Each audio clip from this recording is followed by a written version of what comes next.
My husband hid his mistress in our beach house, so I sold it while they were on vacation. Subscribe to my channel and let me know in the comments where you're watching from. This is my story. The champagne flute slipped from my fingers, shattering against the marble floor of the hospital charity gala. The pain shot through my right knee like a lightning bolt, stealing my breath. Everyone turned to look at Margaret Sullivan, department head of orthopedic rehabilitation, respected doctor, perfect wife, crumpled on the floor in a pool of champagne and broken glass. "Margaret!" Richard rushed to my side, his handsome face twisted with concern.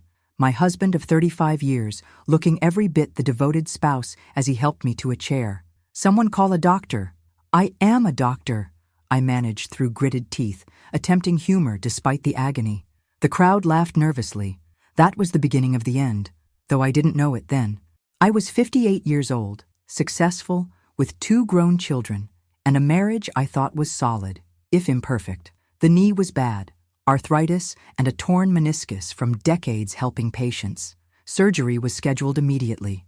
"You'll be back on your feet in no time," Richard assured me, squeezing my hand before leaving for a late meeting the night before my operation. The recovery was brutal. 1 surgery became 2. Pain medications left me foggy. Physical therapy, my own specialty, became my daily torture.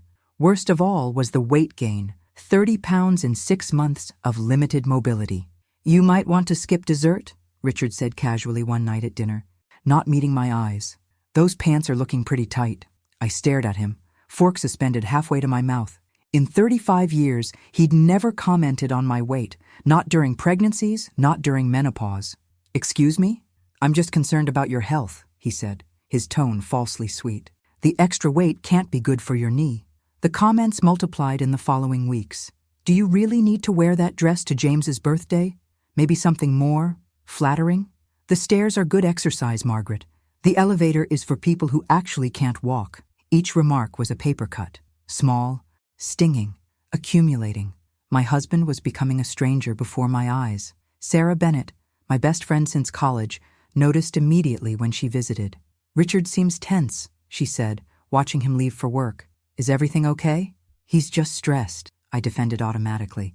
"My medical bills? Picking up the slack around the house." Sarah squeezed my hand. "Men can be such babies when their wives need care instead of giving it." Her sympathetic smile felt genuine. After all, she'd been widowed about a year ago when her husband Peter died. She understood loss and change. "How are you holding up?" I asked. "Deflecting. Managing," she sighed. "Peter's investments collapsed before he died. The insurance company is fighting the payout. I'm practically broke." I immediately offered to help. That's what friends do. That night, Richard came home late smelling of expensive cologne, not his usual brand. "Working hard?" I asked, pretending to read a medical journal. "Someone has to," he replied, heading straight for the shower. I told myself I was imagining things, that marriages have rough patches, that Richard was just adjusting to my temporary disability. I didn't know then that I was living a lie that had stretched across decades, a lie with roots deeper than our wedding vows, with branches that had grown around our family tree, choking everything authentic about our life together. I didn't know that the worst betrayal wasn't coming from the cutting remarks about my body or the late nights away. It was much, much worse than that. "I need some time at the Cape House to clear my head," Richard announced over breakfast, not bothering to look up from his phone. "Just a couple weeks." The beach house in Cape Cod had been my mother's, left to me after her death. Worth over $2 million now, protected by our prenup, it remained solely in my name, though Richard had always treated it as his personal retreat. "I could join you," I offered, my coffee cooling between my palms. "My doctor said ocean air would be good for—" "No." His voice was flat, final. "I need space, alone." It was his 3rd thinking trip in 6 months. Always to the beach house, always alone, always returning more distant and critical. That evening, a text message lit up my phone. "Sweetie, I'll be out of town for 2 weeks handling Peter's estate matters. Rain check on lunch? Love you, Sarah." The coincidence of dates nagged at me, but I pushed the thought away. Sarah had been my best friend for almost 40 years. She'd stood beside me at my wedding, held my hand through both childbirths, chosen me as godmother to her son. I spent the next morning reorganizing our home office, a task Richard had been meaning to do for months. In the back of a file cabinet, I found credit card statements showing expensive restaurant charges on nights he claimed to be working late, hotel bookings in Boston, our own city, jewelry purchases on random dates that matched no birthdays or anniversaries. My heart thundered as I tried to access our joint bank account online. The password had been changed. After a recovery process, I found regular transfers to an account I didn't recognize, an account I would later discover belonged to Sarah, who was practically broke despite her late husband's successful law career. I called our daughter Emily with a flimsy excuse about computer troubles. "Dad's always so busy lately," she commented while helping me. "He and Aunt Sarah have been having weekly lunches since Uncle Peter died. She's helping him with investments or something." My smile remained fixed while my stomach dropped. Sarah always was good with finances. After Emily left, I pulled out our family photo albums. I started noticing patterns I'd overlooked. Sarah always positioned near Richard in photos. A casual touch here, a lingering look there. At our 25th anniversary party, there was a photo of them dancing. The look between them now seemed charged with meaning I'd ignored. Buried in a box of old photographs, I found something I'd never noticed. A picture of Richard and Sarah together in high school. On the back, a date and a phrase, "Forever, no matter what." That night, alone in our bedroom, I finally broke down. I sobbed until I had no tears left. Then I wiped my face, took a deep breath, and began planning my next move. The pain could wait. First, I needed the truth. When Richard called the next day, I kept my voice steady. "How's the weather there?" I asked pleasantly. "Beautiful. I'm thinking of staying another week." In the background, I heard a female laugh. "Familiar, intimate. Take all the time you need, dear," I replied sweetly. "I have everything under control here." After hanging up, I made 2 calls, first to a private investigator recommended by a former patient, and then to our family lawyer. The devastation of betrayal was a physical pain worse than my knee, but the rage burning beneath it was something new. Something powerful, something that would fuel what came next. The manila envelope sat on my kitchen table for 20 minutes before I could bring myself to open it. Taylor Martinez, the private investigator, had been thorough and discreet. Inside were dozens of photographs. Richard and Sarah entering the beach house together, embracing on the deck, walking hand in hand along the shore that had been in my family for generations. They looked happy, carefree, like a long-established couple comfortable in their intimacy. "Based on my investigation and the records I've uncovered," Taylor had explained, "this appears to be an intermittent affair extending back many years. It became more constant after Mr. Bennett's death last year." I stared at a photo dated 5 years earlier, Richard and Sarah embracing on the beach when Peter was still alive, when our friendship was intact, when we still had monthly dinners together as couples. The second envelope contained email printouts between them from 1999, discussing how to keep appearances and maintain our arrangement. In one, Sarah wrote, "Richard, I know you chose to stay with Margaret because of James, but I'll never forget what we had. Peter and I can buy the house next to yours in Brookline. We'll always be close." And they had. For 23 years, they'd been our neighbors, our best friends, our vacation companions, the godparents to our children. My hands shook as I reached the final document, a letter from Sarah to Richard dated just before our wedding. "I understand your decision to marry her because of the baby. One day, when the time is right, we'll find our way back to each other." The baby. James was born 9 months after our hastily arranged wedding. We'd never hidden that I was pregnant when we married, but I never knew Richard had chosen me only because of the pregnancy, while his heart remained with Sarah. I sat at the kitchen table until darkness fell. The evidence of my shattered life spread before me. When I finally stood, something had crystallized inside me, a cold, clear determination. Taylor had also discovered financial records showing how Richard had been supporting Sarah financially for years. The mysterious bank transfers weren't just gifts for his mistress, they were a financial lifeline. Peter Bennett's once solid fortune had evaporated in bad investments several years before his death, leaving Sarah dependent on Richard's support, which came largely from my earnings as the primary breadwinner in our marriage. "Mrs. Sullivan," Taylor had said gently, "there's a pattern here beyond the affair. It appears your husband has been diverting significant sums to Mrs. Bennett over the past 3 years, since her husband's financial troubles began, well before his death. So Sarah's tale of sudden financial hardship after Peter's death was another lie. She'd been living partially on my money for years, while maintaining her luxurious lifestyle and designer wardrobe. I called Jessica Chen, a realtor who'd approached me several times about the Cape Cod property. "Mrs. Sullivan, what a lovely surprise. Still interested in selling your beach house?" "I am," I replied. "I need an immediate valuation and absolute discretion."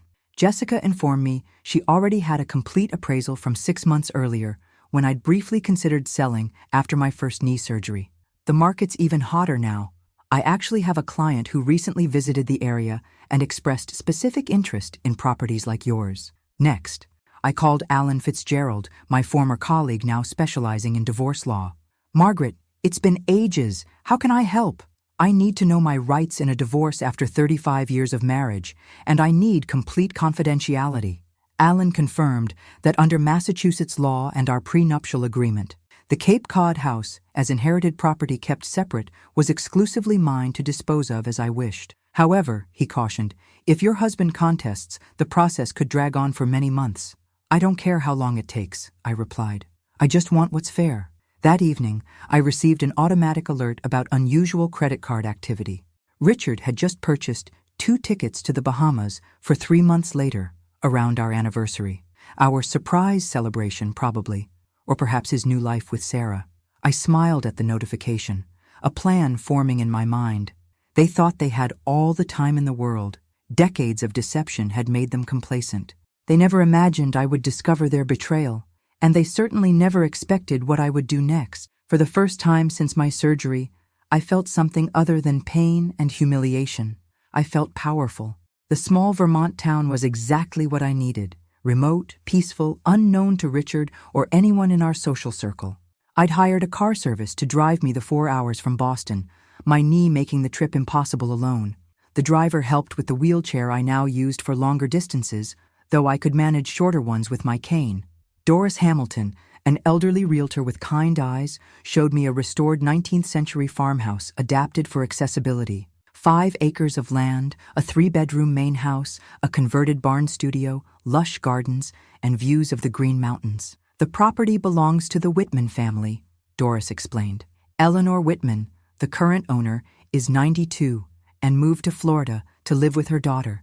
She's eager to sell to someone who will appreciate the place as much as she did." I toured the sun-filled rooms, leaning on my cane, imagining a new life, a place where no one knew me as Richard's wife or Sarah's friend, a place that was mine alone. "It's perfect," I told Doris. "How much is Mrs. Whitman asking?" The price was reasonable, significantly less than the beach house would bring. I could buy it outright with the sale proceeds and still have a comfortable reserve. "I'll make an offer today," I decided, "and I'd like a reasonably quick closing process, though I understand it will take some time." Back at my hotel, I received a message from Jessica Chen. "Mrs. Sullivan, I have 3 potential buyers for the Cape Cod property. One of them, Mr. Jason Winters, is willing to pay cash and close within a month." As I considered the message, Richard called for the first time in days. "The weather's wonderful here," he said. "I'm going to stay another week." In the background, I heard a woman's laugh I instantly recognized. "Sarah, take all the time you need, dear," I replied with surprising sweetness. "I have everything under control here." That night, I found a metal box hidden in our garage containing old letters between Sarah and Richard dating back to the 1990s. In one, Sarah wrote, "I understand your decision to stay with Margaret because of the baby, but our love is real. Someday, we'll find a way." I remembered our rushed wedding after my unexpected pregnancy with James. What I hadn't known was that Richard had chosen to stay with me only because of the baby, while his heart remained with Sarah. For 3 decades, I'd believed our marriage had a solid foundation despite its imperfections. Now I realized it had been built on lies from the very beginning. The next morning, I approved the offer from Jason Winters, $2.3 million cash for the Cape Cod house, $200,000 above the appraisal price. The closing was set for 4 weeks later, unusually fast, but possible with a motivated cash buyer and my willingness to expedite the process. "When can I take possession?" he asked during our video call. "Immediately after closing," I replied. "The house will be ready to occupy." I didn't mention it was already occupied. That afternoon, I made an offer on the Vermont farmhouse, explaining to Doris that while I was eager to purchase, I understood the process would take time. The Cape House sale should close in about a month, and I'd like to coordinate the transactions if possible. Mrs. Whitman isn't in a hurry, Doris assured me. We can work with your timeline. I began researching the requirements for practicing physical therapy in Vermont. I'd need to apply for licensure in the state, a process that could take several months. I contacted the Vermont Office of Professional Regulation to begin the paperwork, knowing I'd have time during the real estate transactions and move to complete the process. In our Brookline house, with a personal assistant's help, I began meticulously sorting what I would take with me. Family heirlooms, photo albums, artwork I'd collected over the years, things that were truly mine. I called James and Emily separately, mentioning I was considering selling the beach house since I could no longer enjoy it because of my knee. You never liked that place much anyway, James said. You always talked more about the bad memories than the good ones. He was right. The beach house had been my mother's pride, but for me, it represented an unhappy childhood, with an authoritarian father and a submissive mother. I'd only accepted the inheritance because Richard loved the place. How fitting that the house that had witnessed so much deception would now become the instrument of my liberation. The morning light streamed through the kitchen windows as I sorted through decades of accumulated possessions. Each item required a decision: keep, donate, discard. The process was therapeutic, cleansing even. With each box packed, each room emptied, I felt lighter. Mrs. Sullivan? My assistant Rachel touched my shoulder gently. The movers need to know about the bedroom furniture. I looked up at the cherry wood bed frame Richard and I had purchased for our 10th anniversary. Donate it, I said firmly. I'll buy new furniture in Vermont. Rachel nodded, making a note. And these photo albums? I reached for the leather-bound collection, our wedding, the children's birthdays, family vacations. These come with me. Working methodically through the house, I reclaimed my history piece by piece, the silver serving pieces from my grandmother, the collection of medical texts I'd accumulated throughout my career, the artwork I'd selected for our home. My phone buzzed with a text from the private investigator. Subject 1 and Subject 2 still at beach house. No indication of departure. Daily pattern established. Perfect. They were settling into a routine, feeling secure in their secret hideaway. I limped to my desk and opened my laptop, reviewing the closing documents for both properties. The Cape Cod sale would be finalized in 3 weeks, with the Vermont purchase completed a week later. The timing was crucial. My lawyer had prepared divorce papers to be served after both real estate transactions were complete. Massachusetts was an equitable distribution state, but with the prenuptial agreement and evidence of Richard's long-term infidelity, Alan was confident I would receive a favorable settlement. They're still claiming it's just a friendship? Alan had asked incredulously when I showed him the evidence. 35 years of friendship with benefits, I replied dryly. And one where he's been supporting her financially from our joint accounts. Alan's eyebrows shot up. That changes things. Those diverted marital assets can be reclaimed in the settlement. As I sealed another box, my phone rang. Emily. Mom, are you sure you're okay? Dad says you're acting strange. I kept my voice casual. I'm fine, sweetheart. Just doing some long overdue reorganizing. He's worried you might be having cognitive issues from your pain medication. The audacity was breathtaking. Already setting the stage to question my mental competence if needed. How considerate of him, I replied. Actually, I've reduced my medication significantly. My doctor is very pleased with my progress. After reassuring Emily, I called James, who was more perceptive than his sister. Are you and Dad splitting up? He asked directly. Why would you ask that? Because he's been at the Cape House for weeks, and Sarah hasn't been answering her phone either. I paused, considering how much to reveal. James, I'd like to talk to you and your sister together when your father returns. There are some things you both should know. It's true. Then, he said quietly. Let's talk in person, I insisted. That evening, I received confirmation. The Cape Cod closing was on track for our scheduled date. By noon on that day, Jason Winters would legally own the property.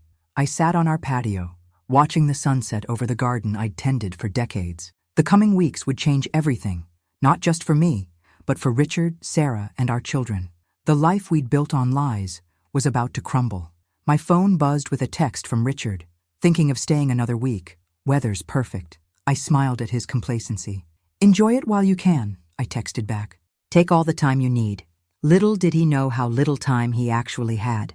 The transformation was gradual, but visible.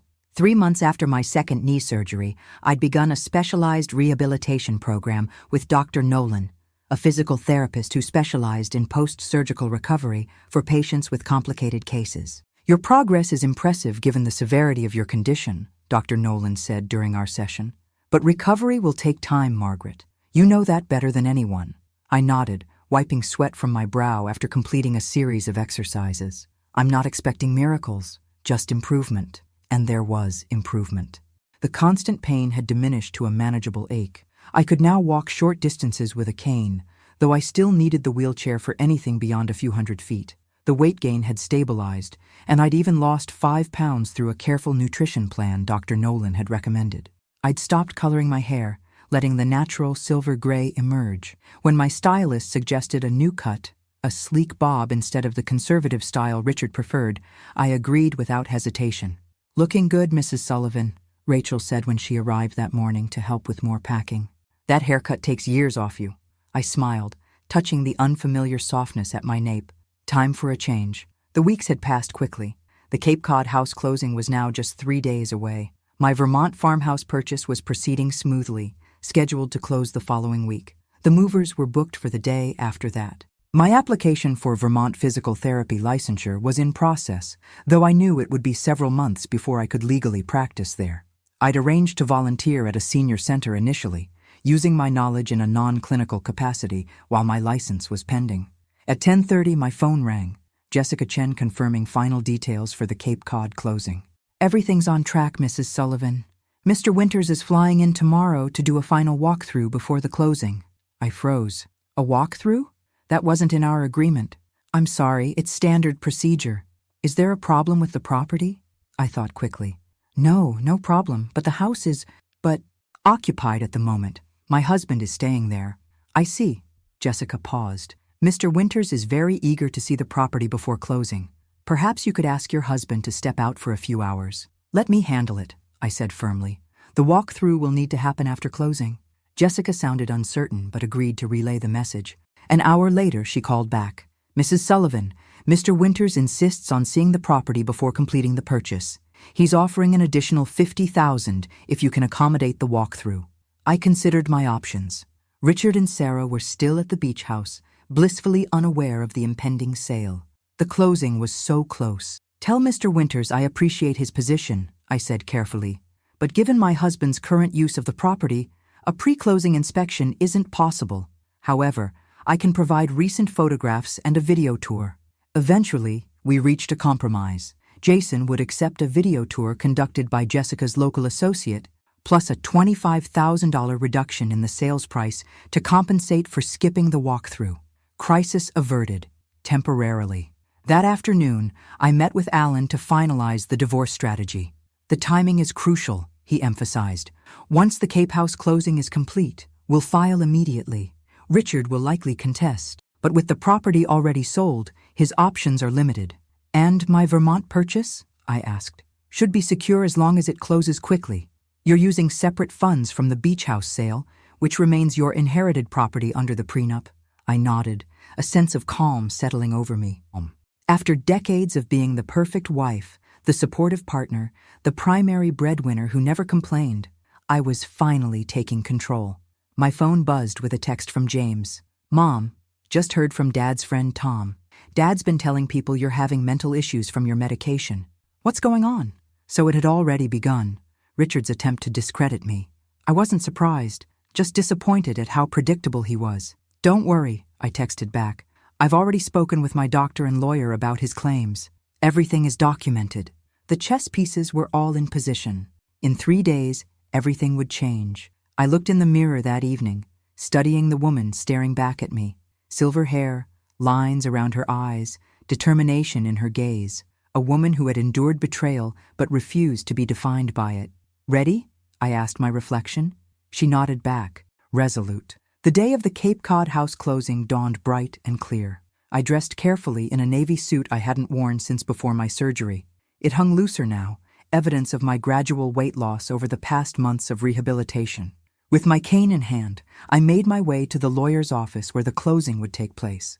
At 10 a.m. precisely, I signed the final documents transferring ownership of the beach property to Jason Winters. The transaction was completed in 20 minutes. By 10:30, I was no longer the owner of the property where my husband and best friend were currently enjoying their secret getaway. "Congratulations, Mrs. Sullivan," said Jessica Chen, handing me a cashier's check. "Mr. Winters is thrilled with the purchase." At 11:15, Jason Winters officially took possession of the property. At 11:30, my phone exploded with notifications. First came a text from Richard. "What the hell is happening? Someone is at the house claiming to be the owner." Then a voicemail. "Margaret, call me immediately. There's been a terrible mistake." 3 missed calls from Sarah. I silenced my phone and continued with my day, meeting with the moving company to confirm final details for the Vermont relocation. Let them panic. Let them scramble to explain their presence to the new owner. Let them feel a fraction of the humiliation I'd experienced. At noon, my doorbell rang. James and Emily stood on the porch, their faces concerned. "Mom?"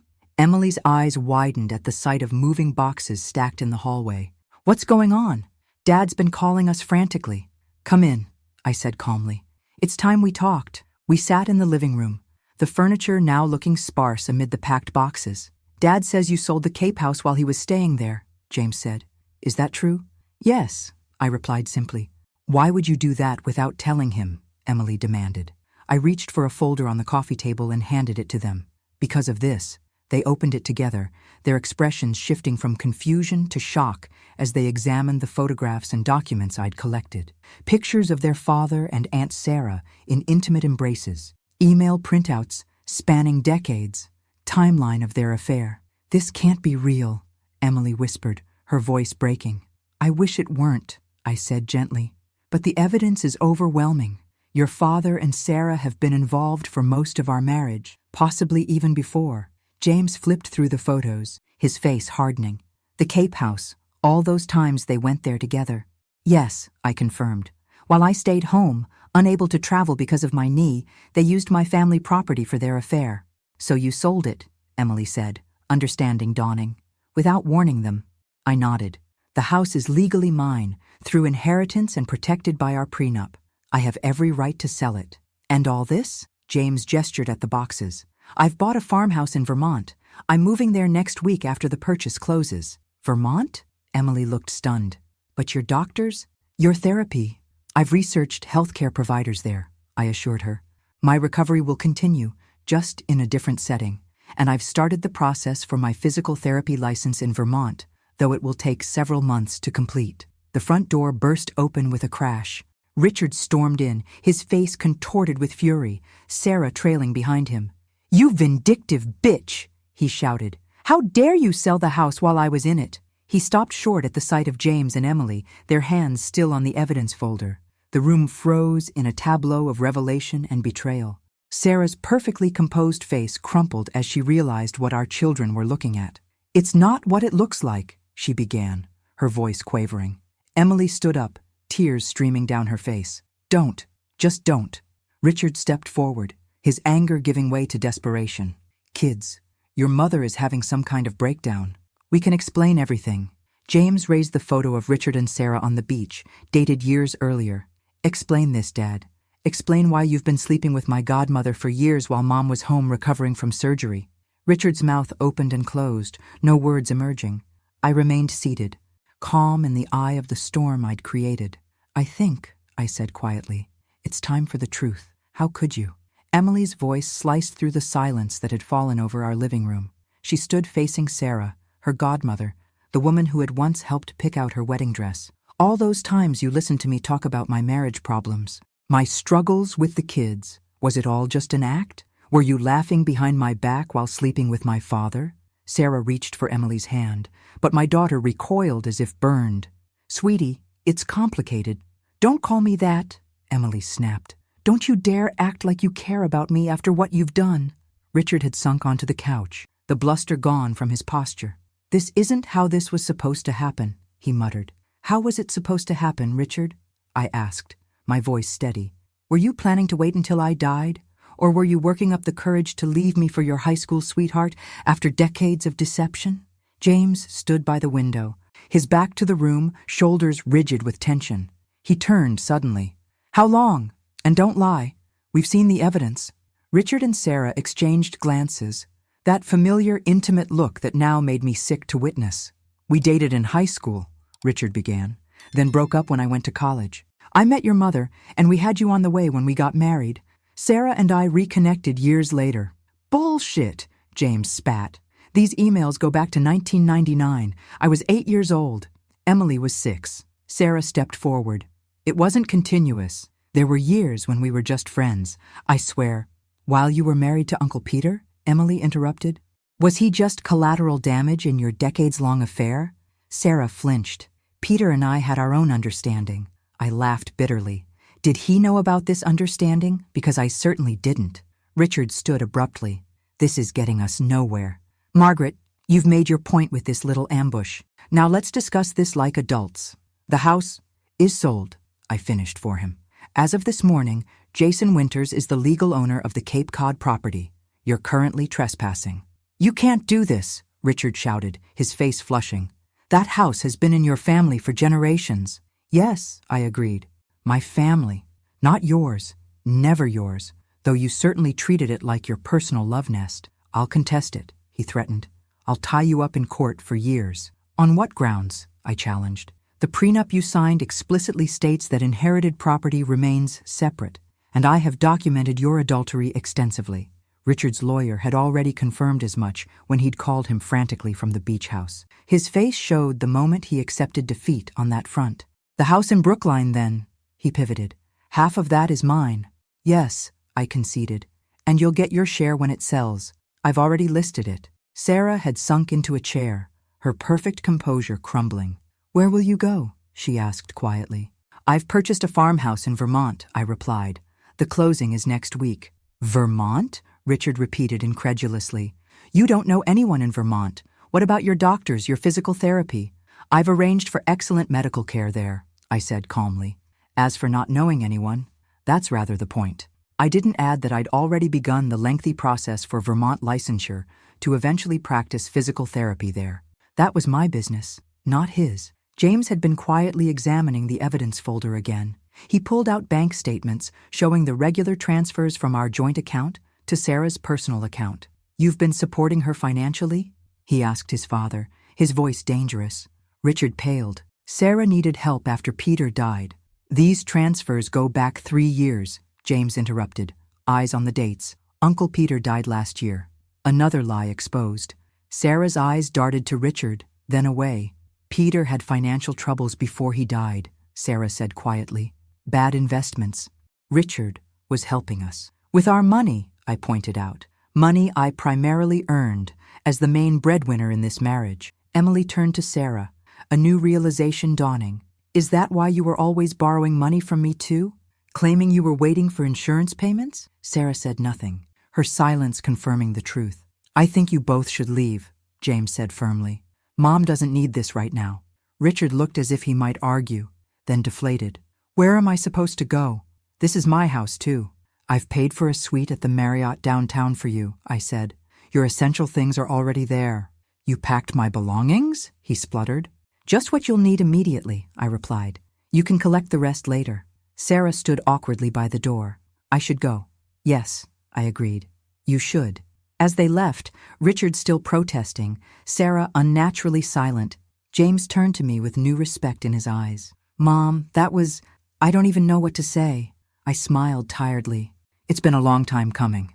Emily wiped her tears. I can't believe they did this to you, to us, to our whole family. Neither could I at first, I admitted, but now I'm focused on what comes next. James looked around at the packed boxes. Vermont, huh? A fresh start, I confirmed. At 58, I'm reclaiming my life. As my children helped me pack the remaining items, I felt something I hadn't experienced in months. Hope. The road ahead wouldn't be easy, but for the first time in 35 years, it would be mine to choose. The coffee shop in Burlington was quiet on a Tuesday morning. I'd chosen a corner table with good sightlines to the door, my cane propped against the chair beside me. When Peter Bennett Jr. walked in, the resemblance to his father was striking. The same tall frame and serious eyes, though his features had always reminded me oddly of James. Mrs. Sullivan, he approached hesitantly, looking both familiar and like a stranger. Thank you for meeting me. Please, it's Margaret, I corrected, gesturing to the chair across from me. Under the circumstances, formality seems pointless. Peter sat, placing a leather messenger bag carefully on the table between us. He'd grown into a handsome man of 33, with a reserved dignity that reminded me of his father. How much do you know? I asked directly. About my mother and your husband? His jaw tightened. Everything. I found my father's files after his death last year. I blinked in surprise. Peter knew? For about 4 years before he died, Peter Jr. confirmed. He discovered their affair around the time he was diagnosed with pancreatic cancer. My hand flew to my mouth. Cancer? But Sarah said it was a heart attack. Another lie. Peter's voice was flat. The doctors gave him less than a year. He decided not to destroy our family during his final months. Instead, he organized all the evidence and left instructions for me to find it after he was gone. He pushed an envelope across the table. This is for you. Dad left a letter explaining that if I ever discovered the truth, I should make sure you received this information. With trembling fingers, I opened the envelope. Inside was a USB drive and a handwritten note on Peter Bennett's legal stationery. Margaret, if you're reading this, I've passed away and the truth has finally come to light. I'm sorry I never found the courage to tell you while I was alive. I told myself I was protecting you, but perhaps I was only protecting myself from facing the full magnitude of their betrayal. What you'll find on this drive will answer questions you may not even know to ask. I hope it brings you clarity, if not peace. With deepest regrets, Peter. I looked up at Peter Jr., questions forming on my lips. There's more, he said, lowering his voice. Something I discovered that wasn't in Dad's files. Something I confirmed myself. He pulled out another envelope, this one containing a single sheet of paper, a DNA test result. After finding Dad's evidence, I had suspicions about my parentage. So I ran my own test. I used a sample from James when we met for drinks last year, a hair from his coat, and one from Richard at Dad's funeral. My heart pounded as I scanned the document, understanding dawning with sickening clarity. The test confirmed with 99.9% certainty that Peter Bennett Jr. and James Sullivan shared a father, Richard Sullivan. My God, I whispered. You're Richard's son. Peter nodded grimly. Born 13 months after James. The timeline matches periods when my mother and your husband were involved. The implications crashed over me in waves. Not only had Richard and Sarah conducted an affair spanning decades, but they had conceived a child together, a child raised by Peter Bennett Sr., who eventually discovered he was not the biological father. Did your father know this part? I asked. Yes, there's a journal entry on the drive. He did his own DNA test about a year before he died, shortly after his cancer diagnosis. That's when he began collecting all the evidence, not for a divorce as he initially planned, but to ensure I would know the truth after he was gone. I sat back, trying to absorb this new dimension of betrayal. Does Richard know you've confirmed this? Yes. I confronted him 2 weeks ago. He was shocked, then tried to deny it, then finally admitted it might be possible. When I showed him the DNA results, he broke down completely. This explained Richard's increasingly erratic behavior, his desperate clinging to Sarah even as their world unraveled. He wasn't just losing his wife and comfortable lifestyle. He was facing the consequences of a lifetime of lies, including a son he had abandoned before birth. How did he react? I asked, needing to understand. He offered money, tried to establish some kind of relationship. I refused both. Peter Bennett raised me, loved me, was my father in every way that matters. Richard Sullivan is merely a biological donor who betrayed his wife, his friend, and his own son by creating me under these circumstances. I reached across the table and took his hand. This young man caught in the same web of lies that had ensnared me. None of this is your fault, I said firmly, and I want you to know that regardless of how you came to be, I've always cared about you. That hasn't changed. Peter's composure cracked slightly. I didn't know if you'd want anything to do with me after learning the truth. You're as much a victim in this as anyone, I replied. More so, perhaps. We sat in silence for a moment, the weight of revelations settling between us. Does James know? I finally asked. No. I wanted to speak with you first. I nodded, mind racing. He needs to know. They both do, James and Emily. But carefully, this will change everything for them. For all of us, Peter said quietly. As we left the coffee shop, Peter hesitated before asking, "What will you do now?" "About Richard and my mother." I looked at this young man, technically my husband's son, my son's half-brother, and felt a strange sense of clarity. "The truth deserves to be known," I said simply. "What happens after that is up to them." The community center buzzed with activity as seniors gathered for my rehabilitation exercise class. After 3 months in Vermont, I'd started volunteering twice weekly, using my physical therapy expertise to help others with mobility issues. Though I couldn't provide clinical treatment until my Vermont license was approved, I could still share knowledge in a volunteer capacity. "Excellent work. Everyone," I called out, demonstrating a gentle stretching movement despite my own lingering stiffness. "Remember, consistency is key." Ellen Morrissey, a 72-year-old with a wicked sense of humor, approached after class. "You've got that look again, Margaret. The one that says you're plotting something." I laughed, packing up my equipment. "Just thinking about my children visiting this weekend." "All of them?" she asked pointedly. Ellen was the only person in town who knew my full story. We'd bonded over our shared experience of late-life betrayal. Her husband of 40 years had embezzled their retirement savings and fled to Florida with his secretary. "Yes, all of them," I confirmed. "James, Emily, and Peter. First time they'll all be together since they learned they're siblings." The revelation had rocked both families. James had initially reacted with shock and anger, refusing to speak to anyone for weeks. Emily, always more emotional, had thrown herself into therapy to process the betrayal. Peter had maintained his distance, uncertain of his place in this reconfigured family. It had taken months of careful conversations, individual meetings, and finally, a tentative agreement to come together at my farmhouse. "Nervous?" Ellen asked. "Terrified," I admitted. "But it's time. They need to find their way forward, whatever that looks like." At home, I was putting the finishing touches on the guest rooms when my phone rang. "Richard, the divorce decree came through," he said without preamble. "I know. My lawyer called this morning." A pause. "So that's it then? 35 years erased with a signature." I gripped the phone tighter. "You erased our marriage long before any papers were signed, Richard." "Margaret," his voice cracked slightly. "I never meant for it to happen this way." "How did you mean for it to happen?" I asked, genuinely curious. "What was the plan? Wait until I died? Leave me when the children were grown? Or just continue the deception indefinitely?" He sighed heavily. "I don't know anymore. It all got so complicated." "Complicated," I repeated. "That's one word for it." "I loved you," he insisted. "In my way." "Your way wasn't enough," I replied simply. I deserved better.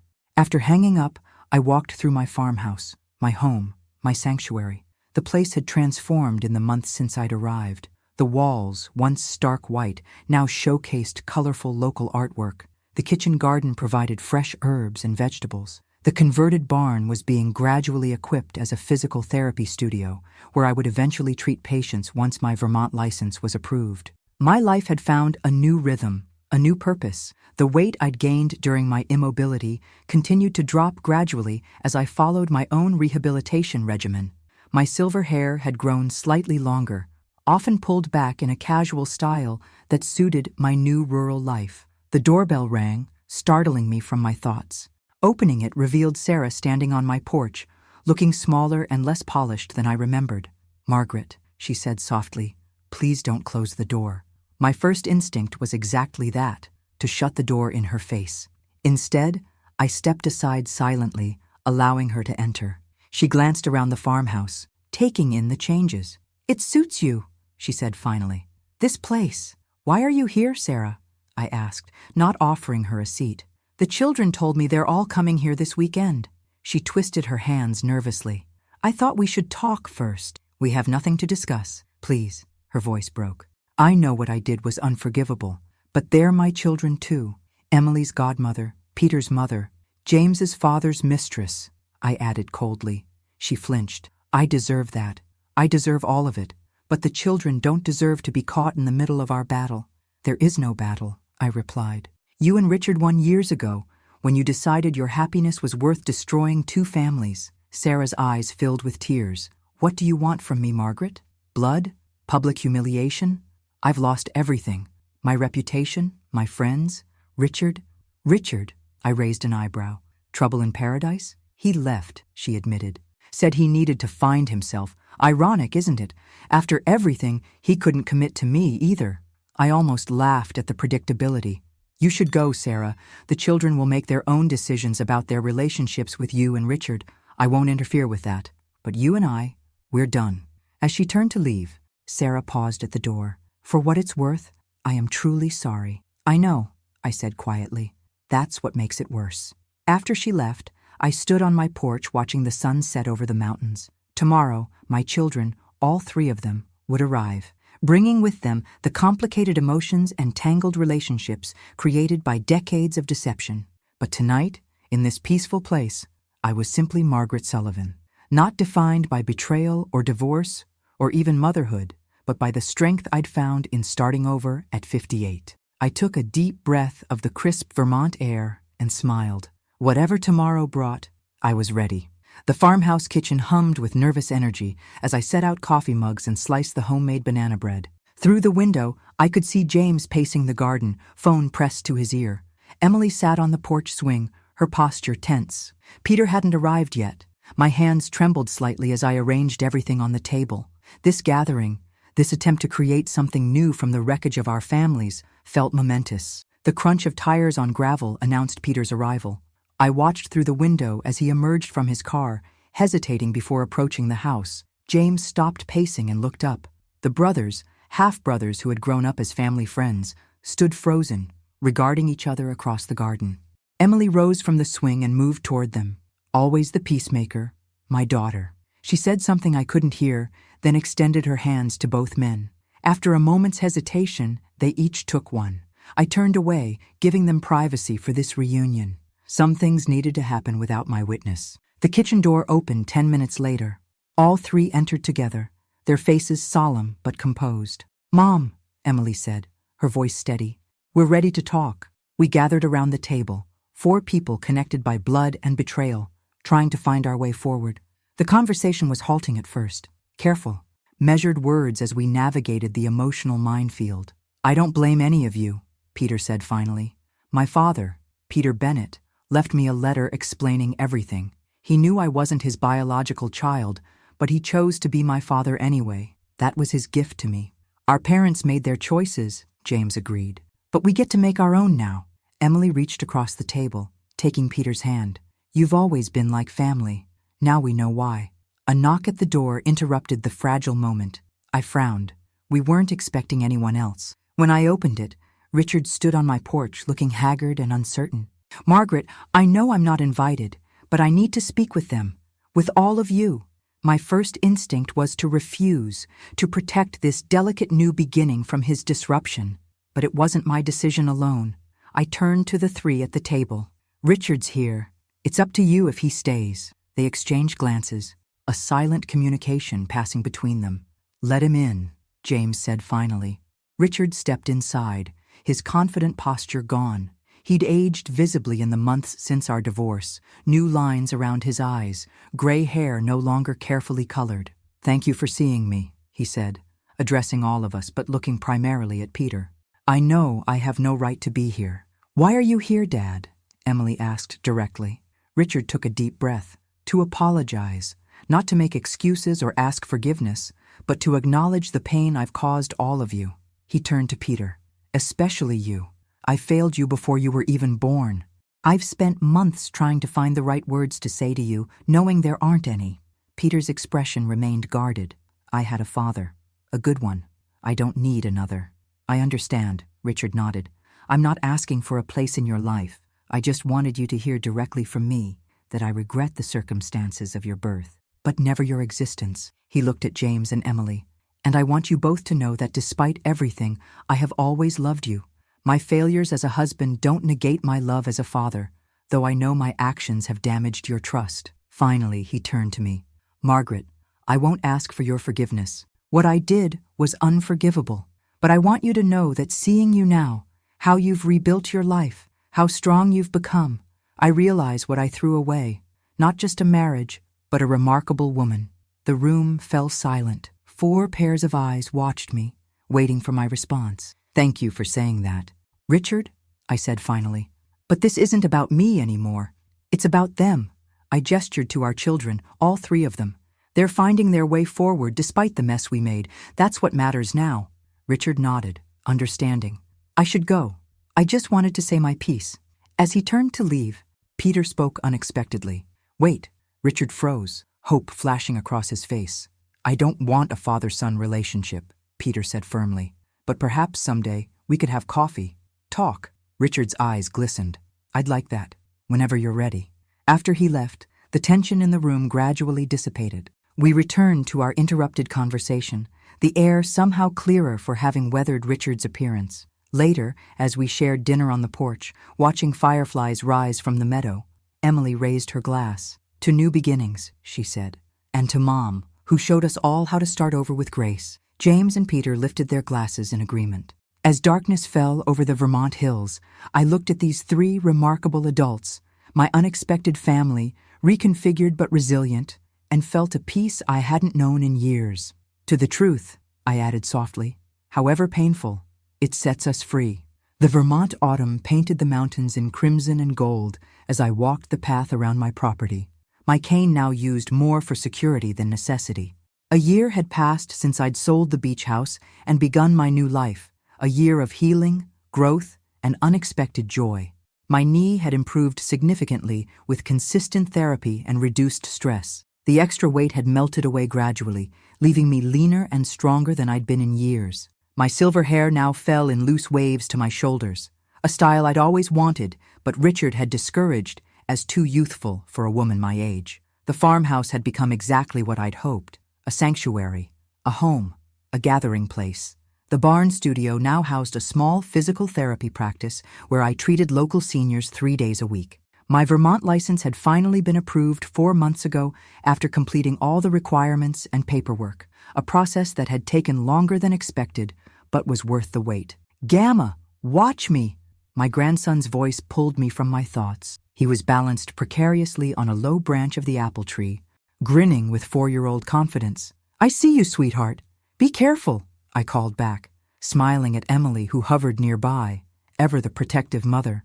Inside the farmhouse, James and his new girlfriend were preparing lunch. Peter had arrived yesterday with his fiancée, a brilliant architect he'd met in London. The house hummed with conversation and laughter, a sound I'd once feared I might never hear again in my presence. Our family had reconfigured itself in ways I could never have imagined. James and Peter had developed a cautious friendship that gradually deepened into genuine brotherhood. Emily had struggled the longest with the revelations, but eventually found her way to acceptance, especially after her own therapy revealed patterns in her marriage that echoed her parents' dysfunctional dynamic, patterns she was now working to change. Richard remained on the periphery of our lives. He'd moved to Chicago for a fresh start, calling the children regularly, but maintaining a respectful distance from me. According to James, he was seeing a therapist and doing the work, whatever that meant. I wished him well, but felt no need for details. Sarah had fared less well. After a brief reconciliation with Richard that quickly imploded, she'd moved to Florida to stay with her sister. Her relationship with Peter remained strained, though they spoke occasionally. Emily had cut ties completely, a decision I neither encouraged nor discouraged. Some wounds were too deep for conventional healing. Lunch is ready, James called from the porch. I made my way back to the house where the extended family had gathered around the large farmhouse table. My heart swelled at the sight, this beautiful, complicated, resilient family that had emerged from the ashes of betrayal. After lunch, as the others dispersed for afternoon activities, I retreated to my study to work on my book, a guide to reinvention after trauma that had grown from my own journal entries. My editor in Boston was enthusiastic about its potential to help others navigating life's unexpected turns. A text message lit up my phone. House renovations complete. Thought you might want to see the transformation. No obligation. Jason. Attached was a photo of the Cape Cod beach house, my mother's house, the site of so much deception, now completely reimagined. The dark cedar shingles had been replaced with light gray clapboard. The cramped deck where Richard and Sarah had embraced was now an expansive entertainment area. The interior, visible through new floor-to-ceiling windows, showed no trace of its former design. I smiled, feeling a surprising lightness. Beautiful transformation, I texted back. Enjoy your new home. As I set down my phone, I caught my reflection in the window, a woman I was still getting to know. Not the betrayed wife, not the stoic mother, not the dedicated professional, though those remained parts of me. This woman had weathered a storm that could have destroyed her and emerged stronger, wiser, more authentically herself. That evening, as we gathered on the porch to watch the sunset, Emily asked the question I knew had been on her mind. "Do you ever regret it, Mom? Selling the beach house? Moving here? Starting over at your age?" I considered her question carefully, watching the golden light fade over the mountains. "I regret the years I spent not knowing the truth," I said finally. "I regret believing in a marriage that existed only in my mind. But this?" I gestured to the farmhouse, the land, the family gathered around me. "How could I regret finding myself at last?" James raised his wine glass. "To Mom, who taught us that it's never too late to begin again." "To beginnings," Peter added, his arm around his fiancée.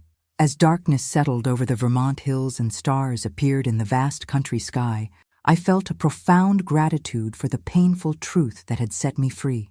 The beach house, that beautiful prison of deception, was gone, transformed for another family's happiness. And I too had been transformed, not by forgetting the past, but by refusing to let it define my future. "To the journey ahead," I said, raising my glass to meet theirs, whatever it may bring. The betrayal that had nearly broken me had instead become the catalyst for a life more authentic and fulfilling than I had ever imagined possible. At 59, I had discovered what had eluded me for decades, the courage to write my own story. And this chapter was just beginning. Thanks for watching. Subscribe to our channel and don't miss the next video with more stories that will touch your heart.